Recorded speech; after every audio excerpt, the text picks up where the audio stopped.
The chief executive officer finished announcing a $100 million tech upgrade to a room full of applause, then turned and ended my career before the clapping faded.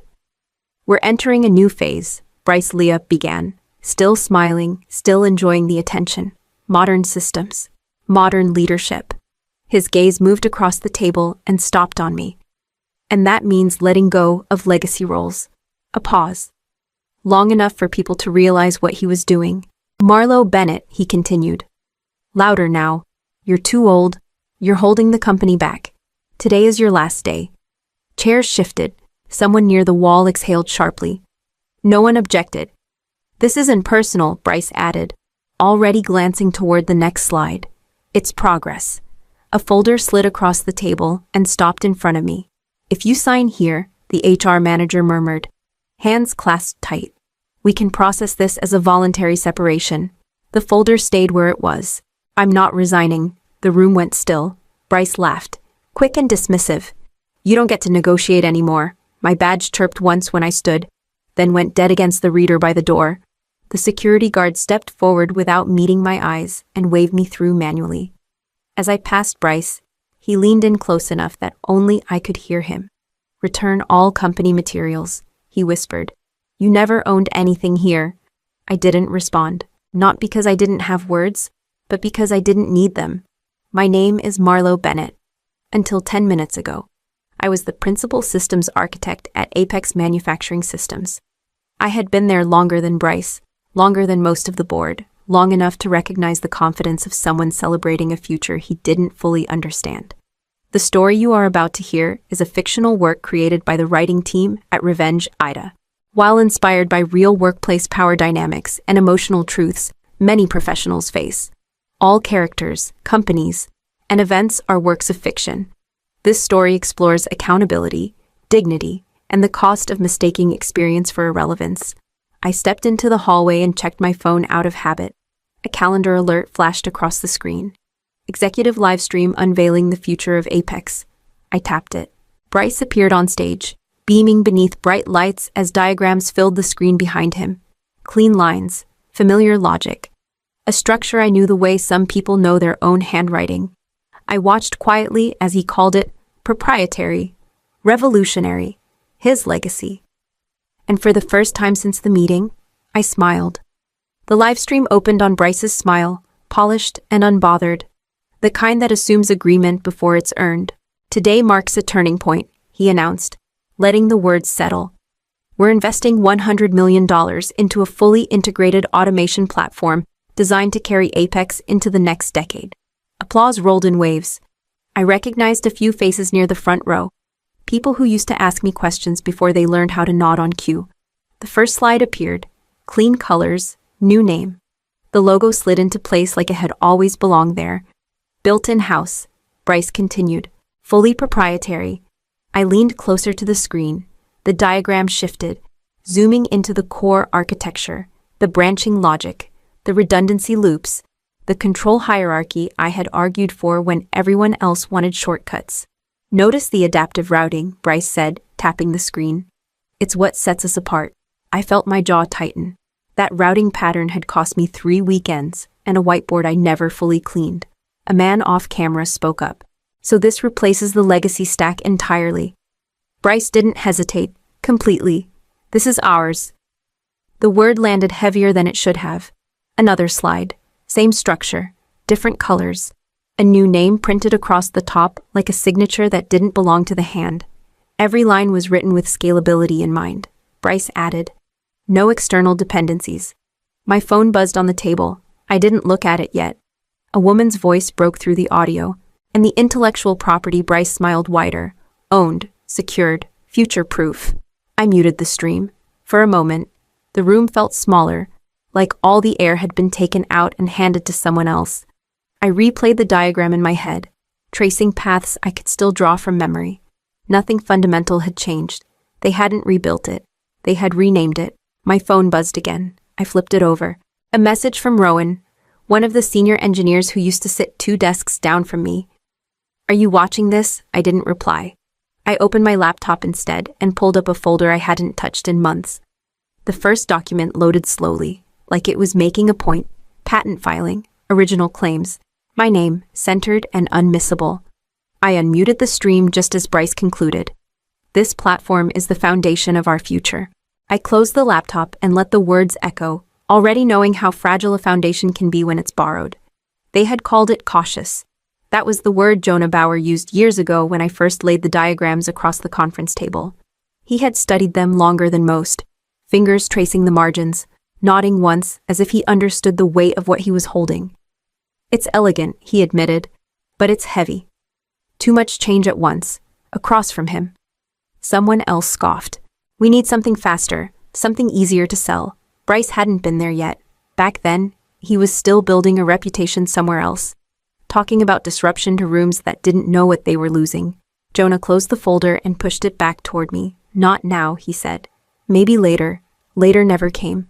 I didn't argue. I thanked him, gathered the papers, and walked out with the same calm I'd learned to keep for moments like that. By the time I reached my desk, the decision had already been made. I didn't need permission to protect my work. Bennett Integrated Systems existed on paper long before anyone at Apex noticed. A quiet holding company, registered in my name, built for a single purpose. I filed the first patent that winter, then another, then the ones that mattered most. Each submission took weeks. Each claim was written with precision, stripped of anything unnecessary, control logic, adaptive routing, fail-safe enforcement. I documented everything they had waved away as excessive. When the confirmations arrived, I printed them once and filed them away.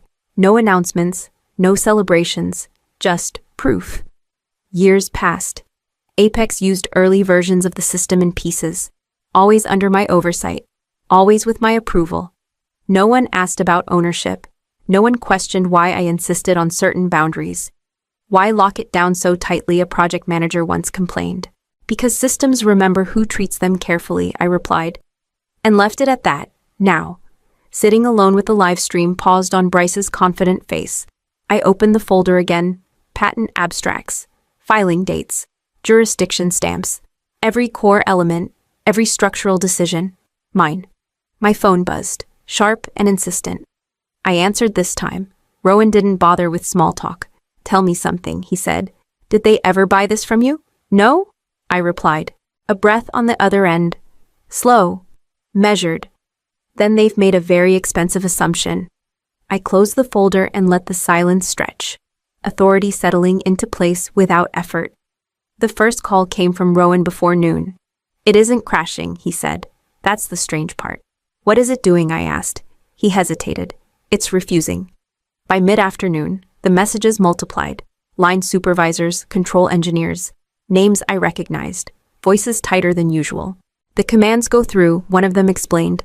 They're clean, verified. But the system doesn't execute.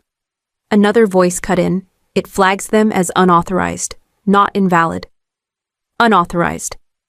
At Apex, Bryce called an emergency huddle. I watched through a shared screen link someone forgot to revoke. This is a rollout issue, Bryce snapped. Nothing more. We spent $100 million on this. It works. An engineer shifted in his chair. The logs show permission failures at the core layer. Bryce waved it off, then fixed the permissions. We tried. Try harder. Someone pulled up a diagnostic tree, boxes lit up in calm colors, orderly and unpanicked. Nothing was broken. Nothing was panicking. The system was behaving exactly as designed. Why would it reject internal commands, Bryce demanded. No one answered right away. Rowan spoke carefully. Because it doesn't recognize the authority chain. That's nonsense, Bryce shot back. I signed off on this. A younger engineer leaned forward. Signing off isn't the same as owning the keys. Silence dropped hard. Bryce straightened. Are you suggesting the system doesn't belong to us? I'm saying it's enforcing something we didn't account for. Bryce's jaw tightened. You're overthinking it. This is why we needed fresh perspectives. Fresh. That word again. Bypass the check, he ordered. Manual override. Now. The room shifted. Not with relief, but with unease. That will escalate the lock, someone warned. Bryce stared him down. I don't care. I'm not letting a machine tell me what I can't do. The override command was entered. The system paused, then responded with a single line across the dashboard. Authority denied. Phones began ringing almost immediately. production supervisors, account managers, a client liaison asking why shipments were delayed. Bryce turned, sharp and angry. "This is on you," he told the team. "Every minute this drags on." I closed the feed and set my phone face down. The machines hadn't failed. They had simply stopped accepting orders from someone who didn't have the right to give them. By the next morning, Apex had hired help. Rowan's voice came through my phone, low and tight. They flew in consultants overnight. Big names. "Did Bryce introduce them as saviors?" I asked. "Like heroes," he replied. 5 suits, matching confidence. I didn't comment. The first consultant took the floor with a polished smile. "We've reviewed the architecture," he announced. "The issue is legacy friction." Bryce nodded eagerly. "Exactly, that's what I've been saying." A second consultant chimed in. "Our recommendation is a full rewrite of the permission layer." Rowan shifted uncomfortably. "That layer controls compliance." The consultant waved it off. "Compliance slows innovation." Bryce leaned forward. "Do it." They tried. The system accepted the change, then quietly reclassified it as external interference. Logs duplicated. Processes looped. The dashboards filled with warnings that didn't repeat themselves the same way twice. One of the consultants frowned at his screen. "That's odd." Another cleared his throat. "It's adapting. Then adapt faster." Bryce snapped. "We paid you to fix this." By afternoon, the fixes had multiplied the problem. 1 paused line became 3. 3 became 6. Orders backed up. Shipping notifications stalled. An account manager joined the call. Breathless. "We have clients asking for explanations." "Tell them it's temporary," Bryce said. "It's not just one," she pushed back. 2 have paused shipments. How many? Bryce demanded.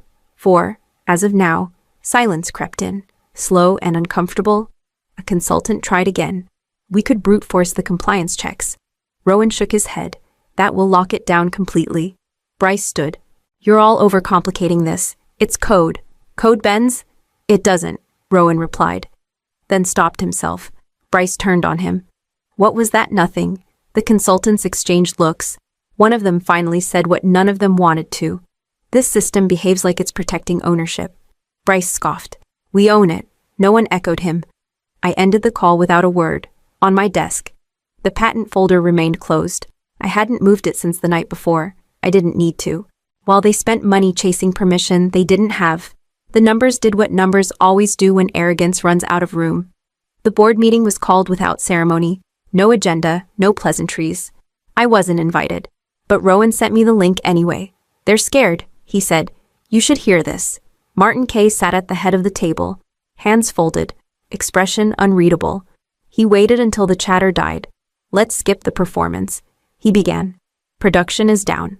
Clients are pausing orders. Consultants are billing by the hour. I want answers." Bryce leaned forward, already defensive.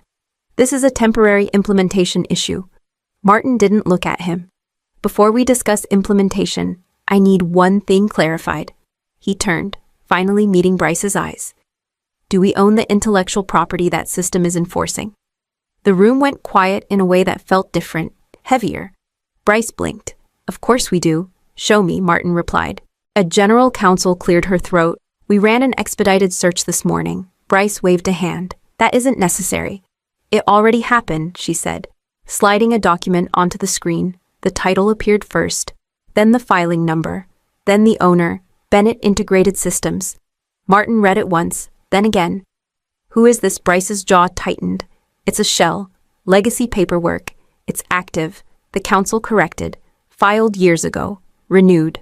Enforced." Another board member leaned in. "Every core claim?" "Yes." Bryce pushed back from the table.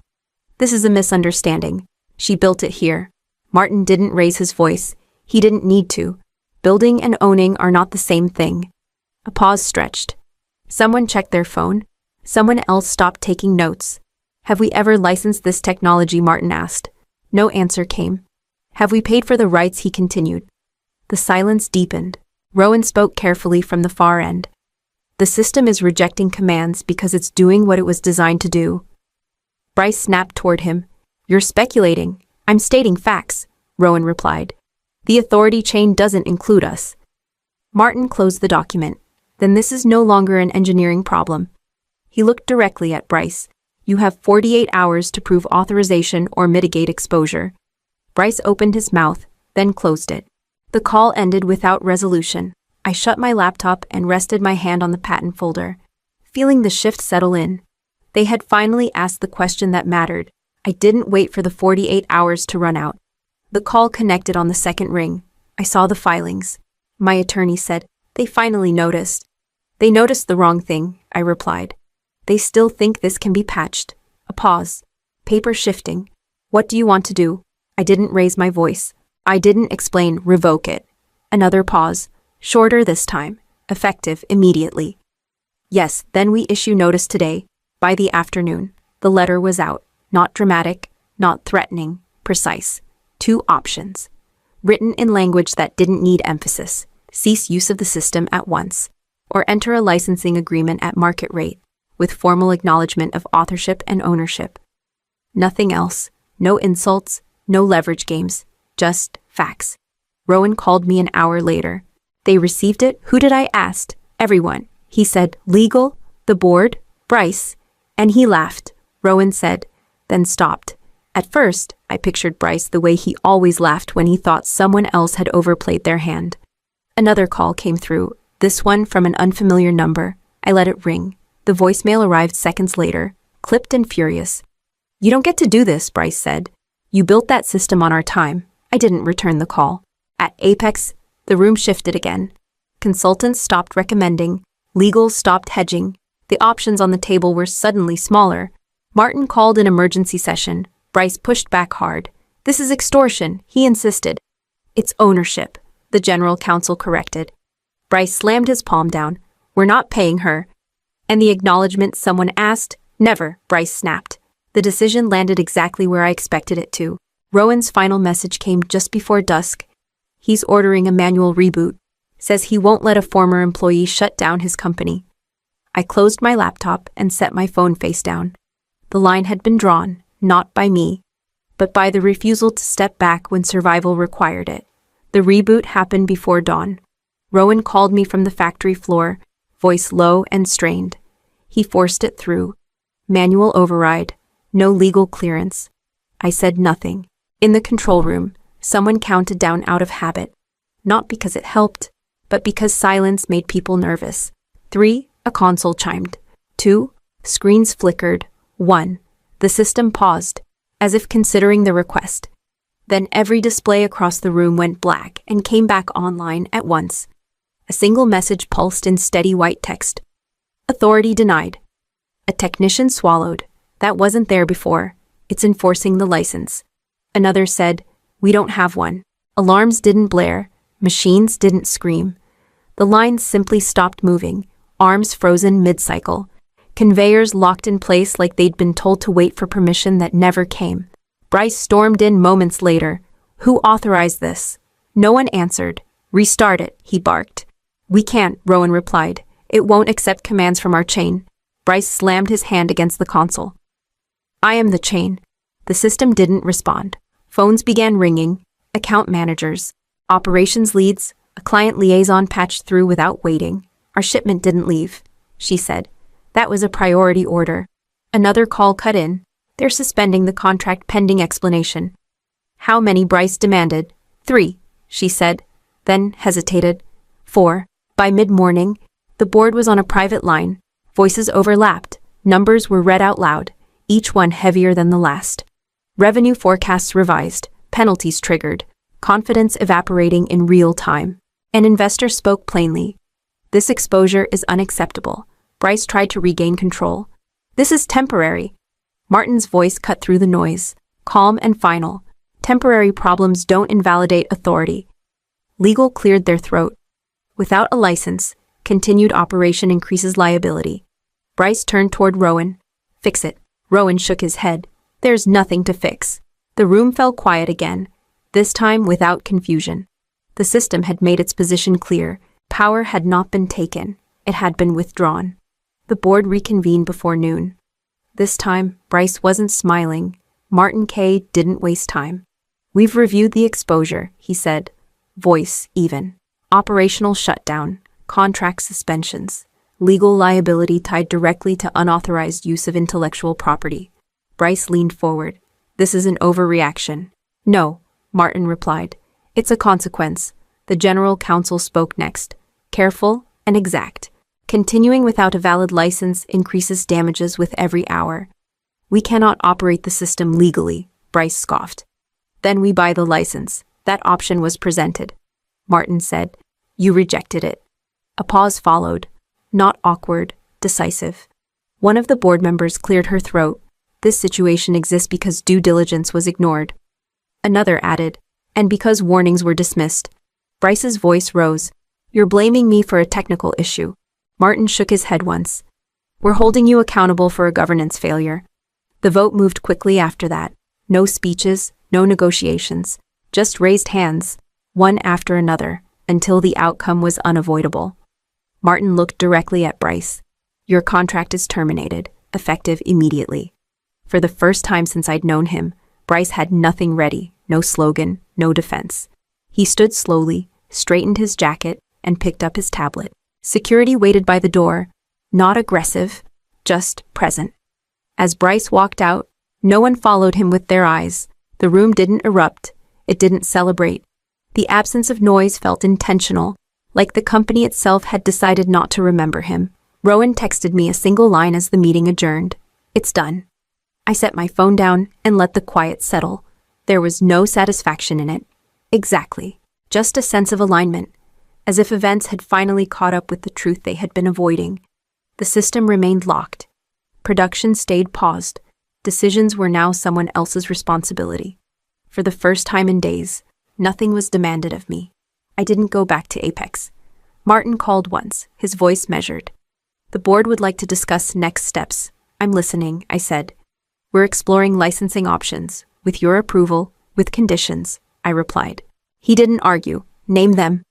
My name stays on the work. Decisions go through me, and respect isn't negotiable. A pause, then a quiet acknowledgement. Understood. That was the last conversation I had with anyone from the company. 2 weeks later, I sat across from a different team in a smaller conference room. No banners, no slogans on the wall. They asked real questions. They listened when I answered. We're not looking for shortcuts, their director said. We want something that lasts. Then you don't rush it, I told him. And you don't pretend ownership where there isn't any. He nodded. Fair. The agreement was clean. Licensing only. Clear attribution, clear boundaries. No theatrics. When Rowan called to say Apex had signed the licensing deal after all, I let the call go to voicemail. He left a brief message anyway. They finally realized what they lost. I deleted it. The work didn't need vindication. It needed stewardship. Later that evening, I closed the folder marked Bennett Integrated Systems and slid it into the drawer where it belonged. Not hidden, just settled. The way things are when they've found their place. For years, I had been told I was holding onto a role that no longer mattered. That experience was a liability. That age made me replaceable. What I learned instead was simple. Titles can be taken. Access can be revoked. Offices can be reassigned. Ownership cannot. The life lesson came quietly, without applause or bitterness. Build what lasts, protect what you create, and never confuse permission with power. The CEO's son didn't lower his voice when he ordered security to drag me out of the VIP seat. Get her out, now. The words landed clean and sharp, like a command he had practiced before. I looked up at him. Lucas Hale, early 30s. Tailored suit. Confidence borrowed from a last name he never earned. His jaw tightened when I didn't move. This section is for leadership families, he added, already turning slightly so the people nearby could hear. Not for someone like her. Chairs shifted. A few laughs broke loose. Uncertain at first, then louder. Phones came up fast. No one asked who I was. No one asked why my place card was printed on platinum stock instead of paper. 2 guards stepped in. One reached for the back of my chair. I'm Meredith Crowell, I said calmly, not raising my voice. Not standing. You should check. Lucas cut the space between us with a raised hand. Don't, he snapped, eyes flicking toward the cameras. This isn't a conversation. The chair scraped back hard enough to sting my legs. Hands closed around my arms. I didn't resist. I didn't plead. Struggling would have turned this into what he wanted: proof. As they pulled me up, Lucas leaned closer, his voice dropping just enough to sound controlled. "You don't belong at the front unless someone puts you there." I met his gaze. He expected anger. He expected embarrassment. What he saw instead made him frown. The guards started walking. Laughter followed. Someone whispered my name wrong. Someone else didn't bother trying. I kept my head level as they steered me toward the aisle. Dignity, I had learned, wasn't something you announced. It was something you refused to give away, even when people treated it like entertainment. Behind me, Lucas spoke again, louder this time. "Let's keep the night moving." And just like that, the room agreed. The story you are about to hear is a fictional work created by the writing team at Revenge AITA. While inspired by real emotions and real power dynamics, all characters and events are imagined to explore one truth. Humiliation only works when the wrong people believe they are untouchable. The guards didn't look at me as we reached the corridor. One loosened his grip, uncertain now, waiting for instruction that didn't come. My phone vibrated once in my hand. I didn't check it. Inside the ballroom, the music continued without missing a beat. They stopped just outside the ballroom doors. Not gently, not roughly either. Just far enough to be out of view, like moving an object after it had served its purpose. One of the guards cleared his throat. "You can wait here. For how long?" My voice stayed even. He didn't answer, his eyes fixed on the carpet instead. Another guard shifted his stance, adjusting the earpiece that hadn't made a sound since we left the room. I watched the small movements, the way both of them kept glancing toward the doors, waiting for someone else to take responsibility. I asked a simple question. I said, "For how long?" A pause. Then, "Until we're told otherwise." No name, no request for identification, no attempt to confirm why I had been sitting where I was. The process had already decided I didn't matter. Footsteps approached. Lucas Hale filled the space like he owned the air. "I told you this would be quick," he said, smiling the way people do when they think control looks like kindness. "No need to make it awkward." I looked past him, toward the guards. "Has anyone here been instructed to verify who I am?" Lucas laughed once. Sharp. "That won't be necessary, it usually is," I replied. He leaned closer, lowering his voice without lowering his confidence. "You embarrassed yourself by sitting where you didn't belong. I'm fixing it. By dragging me out in front of cameras, by protecting the company." His gaze flicked to the hallway, then back to me. "That's my job." One of the guards shifted again, uncomfortable now, still silent. I nodded slowly, not at Lucas at the moment. This wasn't about me wearing the wrong badge or misunderstanding an invitation. This was a system built to obey certainty, not truth. A system where confidence outranked verification, and proximity to power replaced accountability. Lucas straightened, satisfied. "Someone will escort you out shortly." He turned back toward the ballroom, already done with me, as he disappeared through the doors. I finally looked at the guards again. "You might want to remember," I said quietly, "that following orders doesn't erase responsibility." Neither of them met my eyes. My phone vibrated once more in my hand. I still didn't check it. Lucas's voice carried through the doorway before I saw him again. "Crisis contained," he announced, light and confident. "Let's move on." A few people laughed, relieved to be told what to think. Someone clapped once, then stopped when no one joined in. "That was unnecessary," a woman near the entrance muttered, glancing toward me and then away. Lucas caught it. He always did. "What's unnecessary," he replied smoothly, "is letting the wrong person confuse the room." A man in a staff badge hesitated near the door, hands clasped too tightly. We usually verify seating issues before Lucas cut him off with a look. Not sharp, dismissive. I verified. The staffer swallowed and stepped back. "I'm responsible for brand perception," Lucas continued, addressing no one in particular and everyone at once. "Tonight is about leadership. Optics matter. Dragging someone out on camera is an optic." Another voice offered, quieter. Lucas smiled, the kind that didn't reach his eyes. "So is letting a disruption linger." I chose the cleaner option. From the corridor, I listened. Not because I needed to hear him justify it, but because this was the moment people revealed who they were when power spoke confidently enough. A guest leaned in toward him. "You handled it fast." "That's what leadership looks like," Lucas replied. "You don't hesitate." Inside, Something settled into place, not anger. Recognition. The junior staffer shifted again, clearly torn. Should we at least log the incident? Lucas's patience thinned. If you want to log something, log that the night stayed on schedule. Silence followed. Compliance dressed up as professionalism. He glanced once toward the corridor, caught my outline in the shadows, then turned his back without another word. The message was clear. I had been processed, categorized, and discarded. I stayed where I was, hands relaxed at my sides, listening as the room recalibrated itself around his certainty. Whatever he thought he had solved, he hadn't looked closely enough at the problem. Why would security suddenly stop touching her? The change came without warning. One moment, a guard stood close enough that I could feel his breath when he shifted. The next, both of them stepped back at the same time, hands dropping as if they had been burned. Hold, one of them murmured, pressing a finger to his earpiece. Static crackled. A voice broke through, thin and uneven. Repeat the name. The guard glanced at me, then away. Meredith Crowell. Silence followed. Not the awkward kind, something sharper, intentional. Stand by. The voice returned. Clearer now. Do not proceed. The guard's posture changed. Shoulders squared, eyes forward. Copy. I hadn't moved. I hadn't spoken. But the air around me had shifted, and everyone felt it. A woman in a dark suit appeared at the end of the corridor, brisk and controlled. She stopped short when she saw me, then turned toward the guards, who authorized removal. The guard answered carefully, Mr. Hale. Her jaw tightened. On whose authority? No response. She tapped her earpiece once. Control room, confirm status. A pause. Then, quietly, she's flagged.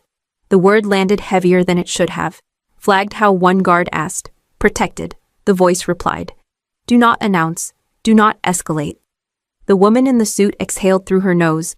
Understood. She looked at me. Then not with apology, not with curiosity, but with calculation. Please remain here, she said. There's been a miscommunication. I nodded. Not because I accepted the explanation, but because this was no longer about courtesy. From inside the ballroom, Lucas's voice carried faintly, confident, unbothered, still performing control. The woman leaned closer to the guards. No one touches her. No one speaks her name. One of them swallowed. Why? Because? She replied, lowering her voice. This list exists so mistakes don't become disasters. Her radio crackled again. A single instruction came through, precise and final. Prepare to release. No announcement followed. No correction. Just the quiet understanding that something had been set in motion and it wasn't meant for the room to hear yet. What makes an entire room go silent at once?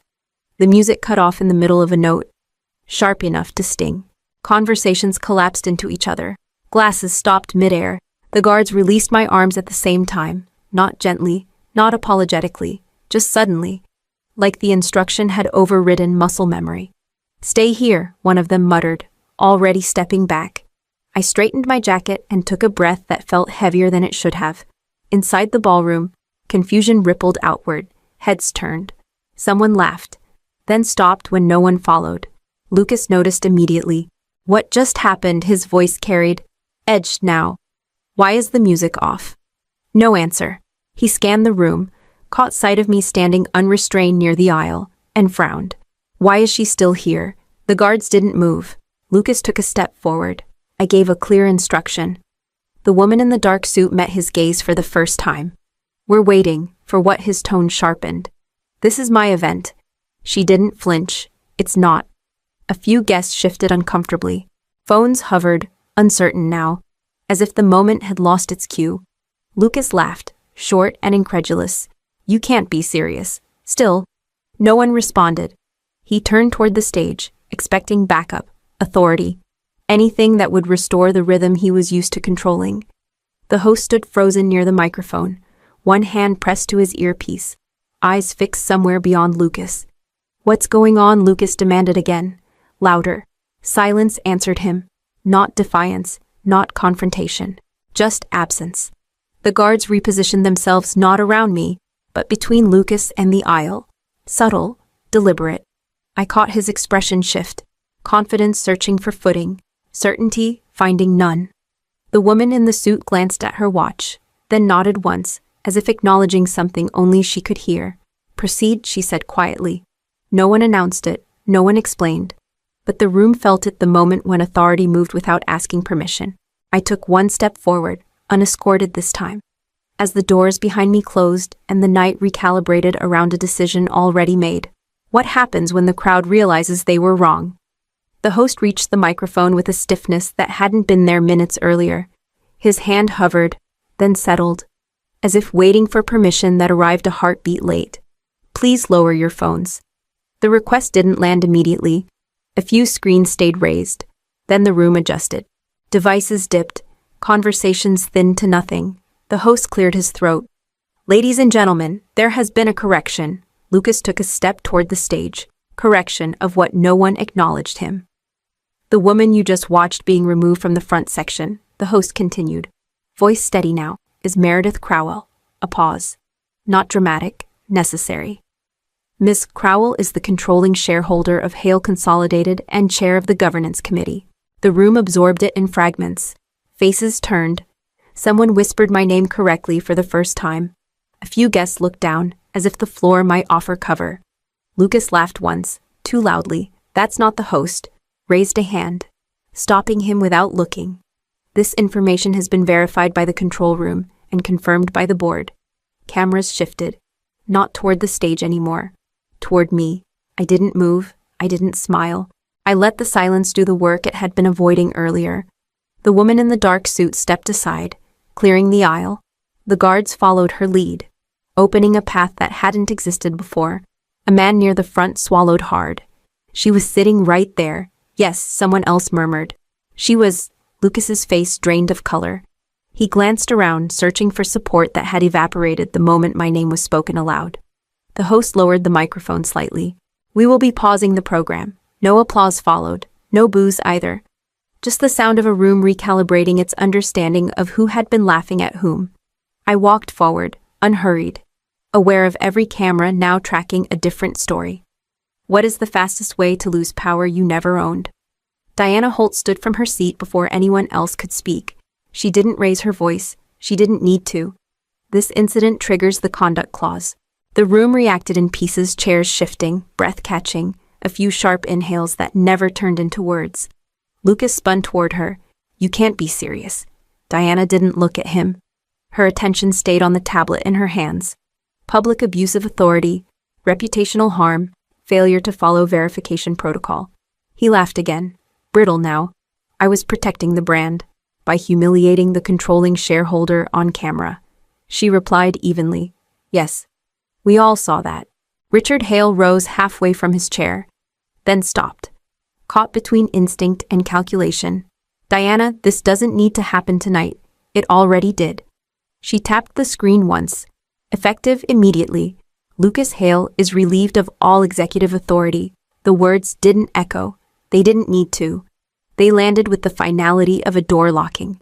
Lucas looked around, searching for someone to contradict her. Dad Richard's mouth opened, closed. His silence was louder than anything he could have said. The head of security stepped forward, posture formal. "Mr. Hale, please come with us." Lucas backed away a step. "You can't do this in front of everyone." Diana finally met his eyes. "You did something in front of everyone." The guards moved in, not touching him yet, waiting. "This is a misunderstanding," Lucas insisted, voice rising. "I want a formal review." "You'll have one," Diana replied. Without access, without authority, and without an audience, they guided him toward the front entrance. Cameras followed, no longer entertained documenting. As he passed me, Lucas stopped. "You planned this." I met his gaze, steady. "You demonstrated it." The doors opened.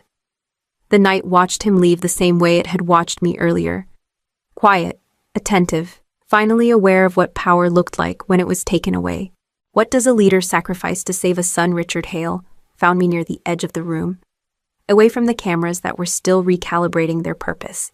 He didn't greet me. He didn't apologize. He spoke the way executives do when they believe proximity might soften outcomes. "Meredith," he began, lowering his voice, "we can handle this internally." Diana Holt stepped into the space before I answered. She didn't block him. She didn't have to. Internal handling ended the moment the clause was triggered. Richard exhaled, slow. Lucas made a mistake. He exercised authority he did not have, Diana replied. On record, in public. Richard's jaw tightened. You're asking me to choose. No, Diana said. We're stating the consequences. He glanced at me then, searching for something sympathy. Perhaps. I offered neither. If you attempt to reinstate him, Diana continued, the board opens a formal investigation into governance failures. That includes delegation of power, oversight lapses, and conflict of interest. Richard looked past us, toward the front doors Lucas had been escorted through. His voice dropped. And if I don't, the investigation does not proceed, Diana said. The company stabilizes. Silence stretched. Not dramatic. Heavy. Richard straightened his jacket. The movement automatic, rehearsed over decades. I need time. You don't have it, Diana replied. The decision is now. He nodded once. Not agreement, acceptance. Then he turned away, shoulders set, expression unreadable. He did not look back. Diana shifted her attention to me. Your directives lock access, I said. Reassign partnerships. Notify compliance. She tapped her tablet. Done. Around us. The room moved again quietly, cautiously like a system relearning its boundaries. Richard remained where he was, eyes forward, saying nothing. His silence wasn't an act of wisdom. It was a choice that preserved a company by surrendering a son. Is restraint still power when it ends everything? Diana waited beside me. Tablet angled so I could see the queue forming. Names, permissions, timestamps. No drama, just sequence. Begin, I said. Her finger moved once. Across the room, a compliance officer leaned into his headset.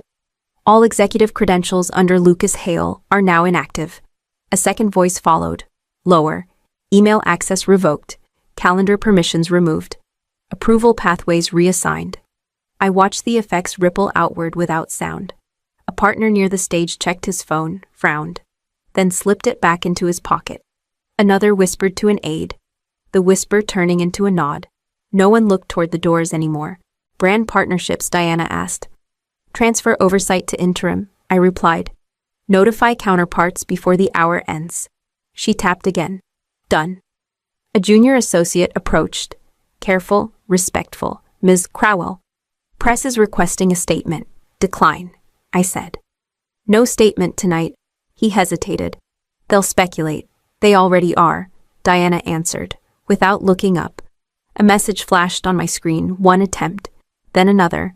Lucas's name appeared, then disappeared as the system refreshed. The third attempt didn't register at all. Calls won't connect, the compliance officer confirmed quietly. Forwarding is disabled. Good. Richard stood across the room.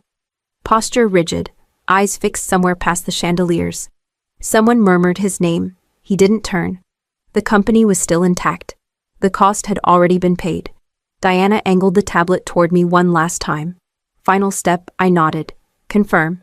She pressed her thumb to the screen. Irreversible. The word didn't echo. It settled. No speech followed. No confrontation. The night adjusted. Transactions rerouted. Authority redistributed. People resumed movement with new caution, as if the floor plan had changed beneath their feet.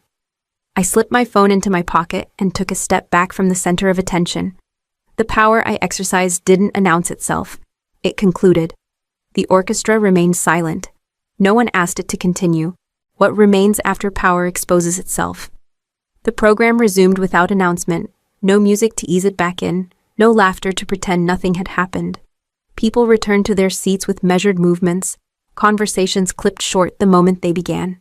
The gala continued. But whatever rhythm it once had was gone. A member of the partnerships team approached Diana with a tight expression. Several sponsors are asking who their new point of contact is. They already have one, Diana replied. Eyes on her tablet. They just haven't checked yet. Across the room, a compliance officer spoke quietly into a headset, ticking through confirmations. Lucas Hale removed from all internal systems. His delegated approvals reassigned. External access terminated. Another pause. Yes, immediately. Richard remained where I had last seen him. He nodded once at someone I didn't recognize, then turned away. The company would survive. That was the choice he had made. The cost of it was already set. No one came to speak to me, Not to congratulate, not to explain. The absence felt intentional, respectful in its own way. I collected my coat myself. No escort this time. No cameras followed as I moved toward the exit. The guards stepped aside without being asked.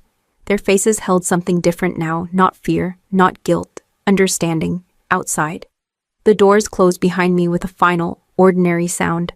Inside, the night continued to unwind around a new structure of authority, one that would not include the certainty Lucas had relied on. I did not look back. The lesson did not come from watching a man fall. It came from watching how quickly systems reveal themselves when pressure is applied. Power does not belong to the loudest voice in the room or the person who speaks first.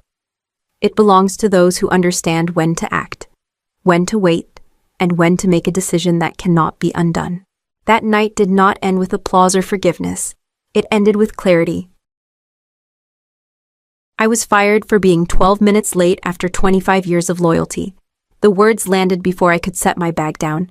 Human resources was already there, laptop open, fingers hovering.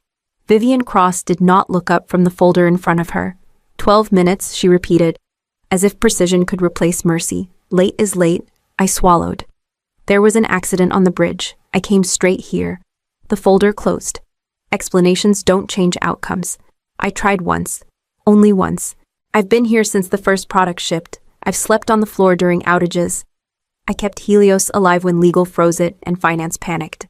The chair across from me scraped back a fraction, not an invitation, a warning. Rules don't tremble for anyone. Silence followed.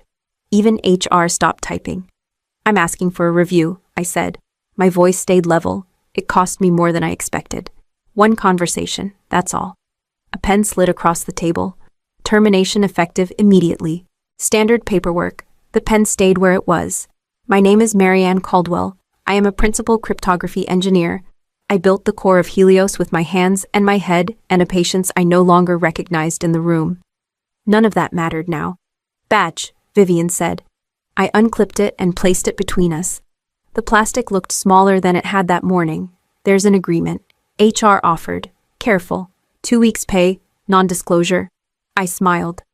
Not because I felt anything good, because the moment required control. No. Vivian's gaze sharpened. Everyone signs. I won't.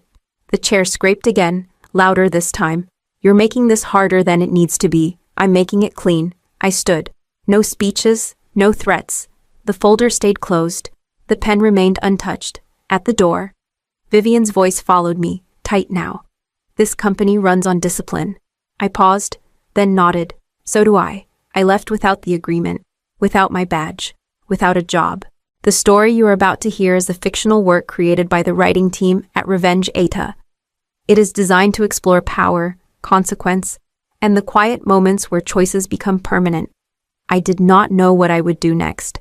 I only knew what I would not do again. What do you hear after a door closes on 25 years? The phone buzzed once on the ride home, then again. I turned it face down, at the kitchen table. My laptop opened without ceremony. Muscle memory carried me to the same password I had typed for years. It still worked. That felt wrong. I let the inbox load, unread counts stacking quietly in the corner, and ignored it. A new notification slid in from Human Resources. Please return company property by end of day. No greeting, no name. I closed it. Another message arrived. This one from a project manager who used to call me at midnight. Are you okay? The cursor blinked in the reply field. I didn't answer. I navigated to an old directory I hadn't touched in years. Not hidden, just forgotten. The label was plain and exact. Helios Inventor Filings. The first document opened to a patent abstract I could recite from memory. The next held early diagrams, margins crowded with notes in my handwriting. A version history scrolled back through my life iterations marked by dates, revisions tracked by me alone. A chat window popped up. Legal is asking where you are, wrote Mara Singh. She had been careful even when we were friendly. They're reviewing ownership language. I typed, deleted, then typed again. They should. A pause. 3 dots appeared, disappeared, then returned. Did you forward anything? No. Did you change anything? No. Another pause. Then why is finance escalating? I clicked into a draft that had been sitting there for years. The subject line was precise, almost dull. Chain of title clarification. The body was shorter than I remembered. No accusations, just facts, citations, and a request to confirm records. I closed it without sending. The phone buzzed again. This time, it rang. I let it ring until it stopped. A voicemail followed. I didn't listen. Mara's message came back. We need to talk, tomorrow. I wrote. A final notification slid in from a generic address. Please sign the attached agreement to expedite severance. 2 weeks' pay. Silence in exchange for compliance. I shut the laptop. I didn't need to explain what I had built. I didn't need to announce what they had missed. I only needed to keep one thing untouched, exactly where it had always been. How many calls does it take to prove someone mattered? The phone woke me before the alarm. I didn't touch it. It kept buzzing anyway, a steady insistence that didn't belong to my life anymore. When I finally turned the screen over, the count stared back at me, 147 missed calls, voicemails stacked beneath them, texts, emails marked urgent. I scrolled once, just enough to see the names repeat: finance, legal, an executive assistant who had never learned my last name. The phone rang again. I answered this one, Marianne. The voice was tight, breathless. We need to clear something up. I'm listening. A pause. Then the words rushed out, brittle with panic. Since when is the 2.4 billion encryption patent in your name? I waited. Not out of cruelty, out of habit. Silence had always made meetings honest. That can't be right, Vivian continued. Helios is a company asset. Everyone knows that. What does legal say they're reviewing? Then let them finish. This is not a time for games. Papers shuffled on her end. Someone whispered. Our partners are asking questions. The bank flagged the licensing schedule. I don't work there anymore. You built it there, I built it. I corrected. Those are different sentences. Her breath caught. If this is about yesterday, it isn't. We can fix this, she pressed. Name what you want. I want the call routed through counsel. Another voice cut in. Sharper, controlled. This is Mara Singh, General Counsel. She didn't bother with pleasantries. We need confirmation of your intent.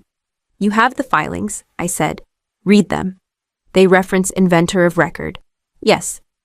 They don't assign ownership. Correct. A long exhale. That leaves us exposed. It leaves you informed. Vivian came back on the line. The edge gone now. You could have said something. I did, I replied. Years ago, I put it in writing. Silence again. Not the comfortable kind. Send everything through legal, I added. I'll respond there. I ended the call before anyone could stop me. When the phone went quiet, it stayed that way. The technology was still intact. The code still ran. What they had lost wasn't money, it was certainty. Who owns an invention when no one bothered to ask? The call came through legal this time, not Vivian. We have a situation, Mara Singh began, voice clipped, controlled. Several licensing partners have paused payments pending clarification. Clarification of what? Ownership. I let the silence stretch just long enough. That was always clarified, not in a way finance can use. She replied. The bank is requesting verification of intellectual property listed as collateral. So they finally read the footnotes. A breath. This isn't a lecture. Marianne, this is exposure. You used the word correctly, I said. For the first time. Another line joined the call. A man introduced himself as outside counsel, careful and expensive. We've reviewed the public filings. You are listed as inventor of record. Yes. And there is no executed assignment transferring ownership to the company. That's right. Then we need to understand your intent. My intent was documented when Helios was filed. You chose not to finalize it, Mara cut in. We assumed you assumed silence meant consent. The outside counsel resumed. Slower now. Without a clear chain of title, partners are within their rights to suspend payments. The bank is doing the same. How long, I asked. That depends on resolution. Vivian's voice forced its way back into the room, tight with anger. This is sabotage. It's documentation. You knew this would happen. I knew it could, I corrected. That's why I warned you. When I opened the old email and read the timestamp aloud. The date hung there. Undeniable. Mara exhaled. We need a path forward. There is one. I said. Formal acknowledgement, licensing terms, no misrepresentation. And if we don't agree, then nothing changes. I replied. Payments stay paused. Covenants stay under review. Silence followed, heavier than before. Outside counsel spoke last. We advise immediate governance review. The line went dead. I closed the laptop. The technology still existed. The contracts still referenced it. What they lacked was the right to keep pretending it belonged to them. What happens when a private risk becomes a public headline? The memo wasn't meant to leave the building. It never does. Someone forwarded it anyway. Temporary pause on external deliverables, pending intellectual property verification. No signature, no apology. My phone lit up with names I recognized, and a few I didn't. Partners who had smiled through quarterly reviews now wrote in clipped sentences. We are suspending integration until ownership is resolved. Our board requires certainty. Please advise next steps. Human Resources tried next. A formal letter arrived, sterile and aggressive. Cease and desist from actions that materially harm the company. Failure to comply may result in legal action. I read it once, then forwarded it to my counsel without comment. The response went back in a single line. Do not misrepresent ownership. It landed harder than any threat. A follow-up came within minutes. This is not productive. You are creating unnecessary risk. I am describing it. I wrote, you created it. Finance broke the rhythm an hour later. Evan Holt, the chief financial officer, joined the thread without introduction. The bank has flagged a covenant issue. Verification required within 48 hours. If unresolved, penalties apply. Vivian appeared, finally. In all caps. This is out of hand, I answered privately. It's in motion. You're forcing our hand. You forced it when you made discipline louder than diligence. The typing indicator flickered, stopped, flickered again. We're prepared to defend the company, then defend the truth. I replied, not the story you told yourselves. A new message from legal arrived, calmer now. We request a meeting to discuss interim licensing. I agreed to the meeting and declined the conditions. No silence clause. No retroactive assignment. No language that blurred facts. Outside the thread, an analyst note circulated, not detailed, just enough. Uncertainty around core technology impacts near-term outlook. The bleed had started, not catastrophic, not yet, but visible. I closed the email and left the phone untouched. Deadlines had a way of clarifying intent. 48 hours does not forgive confusion. What is a conscience worth when the price finally arrives? Vivian asked for the meeting herself. No assistance, no legal. Just a calendar invite marked urgent. I'll be direct, she began. The screen held steady on her face, composed again. Come back, same title, expanded scope. I didn't interrupt. A raise, she continued. Significant, equity on top. We'll correct the record internally. Internally? The word did too much work. You want a shield, I said. Her jaw tightened. I want stability. You want someone the board trusts to stand between you and the fallout. Silence, then, softer. You built this. You know how fragile confidence can be. I know how fragile honesty is, I replied. That's why it breaks first. She leaned forward. Name the number. It's not a number. Everything is a number, she snapped. 200,000 more. 500. Control your team. Your hours. I won't return as an employee. The pause stretched. Thin as glass.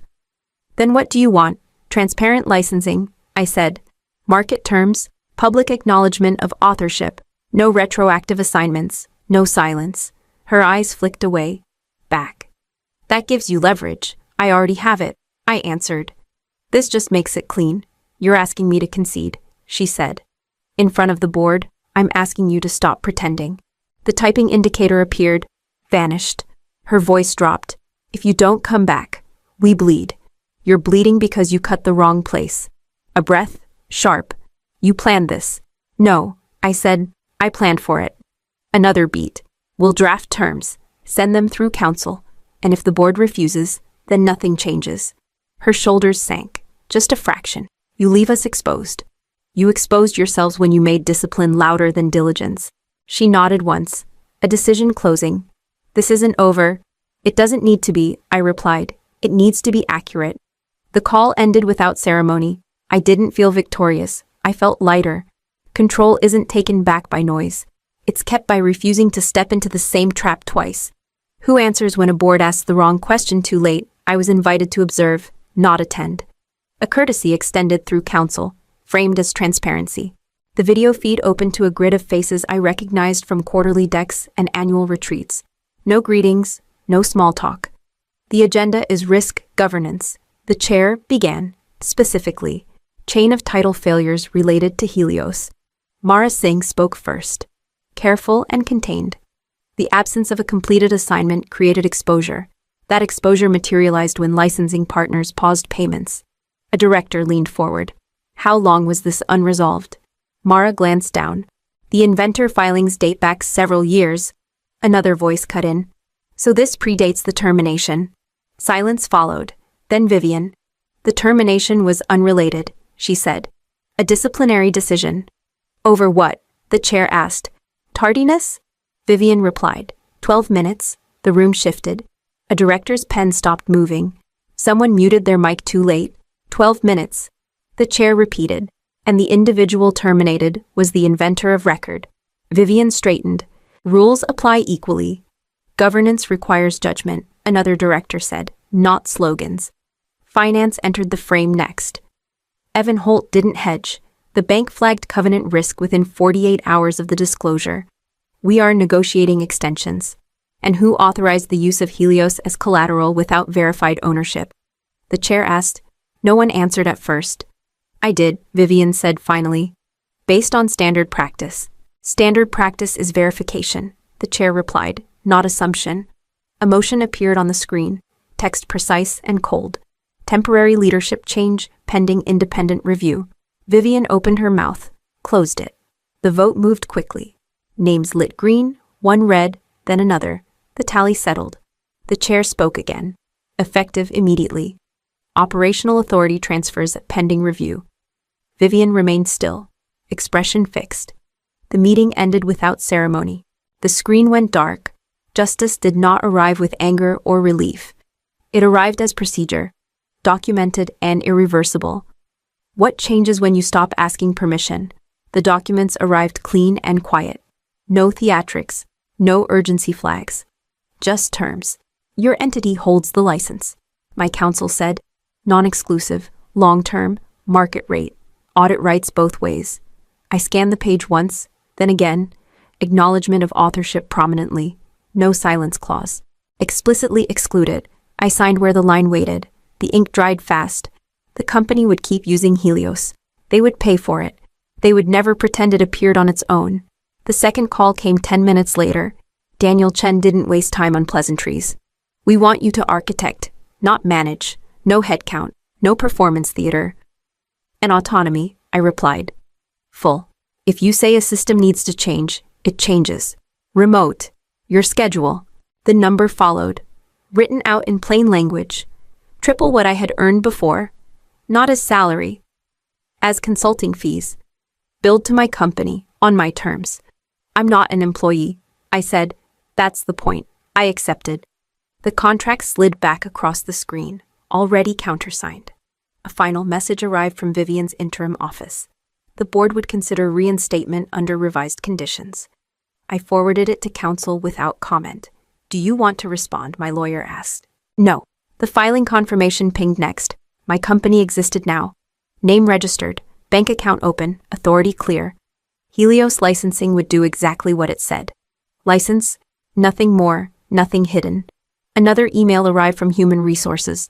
Revised tone, careful. We wish you success. I closed it. Control didn't return in a rush. It settled. In the refusal to step back into a badge. In the signature that bound my work to terms I chose. In the quiet certainty that whatever came next would be built without asking permission. What does failure look like when no one can hide it? The announcement came through a legal filing, not a press conference. Vivian Cross has submitted her resignation effective immediately. No praise. No farewell. The call from counsel followed. Independent review is underway. Governance failures. Chain of title oversight. They're documenting everything. Good, I said. They're also renegotiating the licenses. At market cost, I replied. As written. Yes, another voice joined the line. Unfamiliar, careful, an interim executive. We intend to continue operations without disruption. You intend to operate lawfully, I corrected. A pause. Yes, emails trickled in after that. Not apologies, not explanations. Notifications.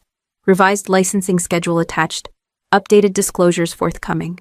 Please confirm receipt. I confirmed receipt. Nothing more. A reporter tried once. A voicemail left at my office line. Breathless. We're hearing conflicting accounts about the Helios situation. Can you comment? I didn't return the call. The company released a statement instead. Dense language, passive voice, material adjustments, ongoing cooperation, commitment to transparency. The board chair reached out privately. This should have been handled differently. It should have been handled. I said. Silence settled after that. Not the anxious kind. The settled kind. A message arrived from a former teammate. They're paying now. Full rate? Good, I typed back. That's how it works. Another followed. Hesitant. Are you... Okay, I looked at the screen longer than necessary. I'm clear. There were no victory laps, no interviews, no social posts. The contracts did their work without commentary. The licenses generated invoices. The invoices were paid. The noise faded because there was nothing left to argue. The rules were written down. The signatures were in place. Accountability had arrived without spectacle. And it stayed because it was enforceable. What does victory look like when it's permanent? My mornings are quiet now, not empty quiet with intent. The first call of the day comes from my own calendar, not someone else's urgency. Counsel confirms receipts. Accounting confirms payments. The licensing framework does what it was designed to do without drama. Invoice cleared. My accountant notes. Full amount. Good, I reply. Archive it. Another call follows. Brief and precise. Architecture review approved. Timeline holds. Then proceed. I don't attend all hands meetings anymore. I don't carry a badge. No one asked me to justify 12 minutes of my life. Boundaries aren't defended here, they're assumed. A message arrives from the interim office at my former company. Neutral tone, final language. All references to proprietary ownership have been corrected. Nothing more is requested. I forward it to counsel. Filed. They didn't fall apart. They recalibrated. The law does that when it's allowed to work. I didn't break the company. I removed the illusion that it could borrow certainty without permission. Later, a junior engineer from my new engagement hesitates before speaking. I want to flag a risk. Flag it. I tell them, it might slow delivery. Then we slow delivery. I answer, accuracy first. They nod, relieved. The shift is subtle but real. Power used to be loud, now it's procedural. A final note lands in my inbox from Human Resources, rebranded, rewritten. We wish you continued success. I close it without response.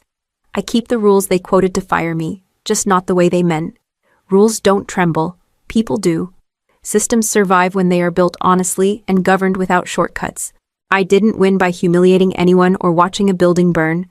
I won by choosing a structure that could not be undone once it was in place. They fired me for 12 minutes. I removed their leverage forever.